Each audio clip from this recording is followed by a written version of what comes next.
We're here with our athlete of the week, Erik van Ingen. Erik made history by running a 3:57 mile and winning the BU Valentine's Day meet over a very competitive field that had 5 runners break 4 minutes. Erik, you got an automatic trip to go back to nationals for the second year in a row. Talk about the race you ran.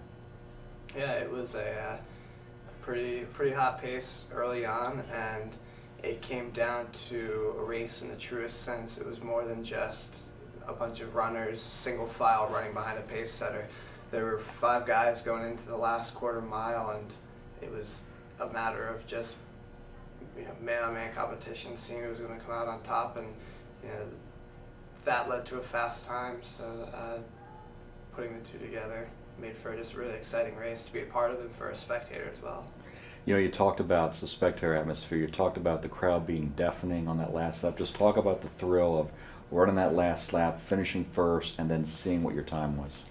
Yeah, that I can say and truly believe that was unreal. I mean, I've won some other races and run fast in other scenarios before in some pretty cool venues, but none of them compare to this. I mean, the race broke open with about 300 to go, and you could tell people are starting to get excited, but with about 100 meters left, I think everyone really noticed how fast it was going to be and how fast the whole race was going to be.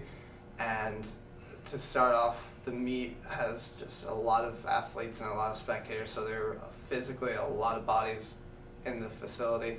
And on top of that, every single person was on their feet, clapping, yelling, screaming, and it wasn't. I could physically feel that I was running very fast, but I couldn't see the clock. But just feeling the energy from the people inside, I knew that it was going to be something just huge. Now this is your third time. This is your third time you've run the Americas Championships. The previous 2 indoor meets, you were on the cusp of making it to NCAAs, but you weren't sure. This year, you're certain you're going to make it, so you can really concentrate on helping the team score this weekend, right? Yeah, absolutely. This makes the conference meet a lot more enjoyable. It makes it. There'll still be stresses involved, different type of stress. I can really focus on the moment a lot more without having that lingering notion of being on the cusp.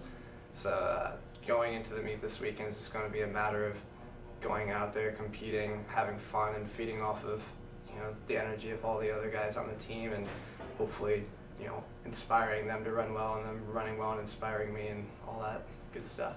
Let's talk about the team. In the men's meet this weekend, a pretty big fight between you, Albany, and Boston. Talk about the mood and mentality of Binghamton heading into the Americas meet.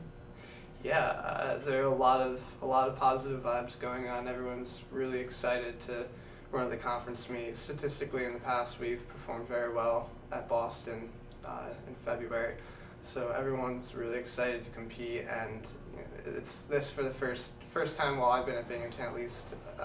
Albany is within shot. Not to say it's unreasonable to beat them, but I think it's a very realistic shot, and we have guys finally starting to come into their own in the middle distances, the long distances, the sprints.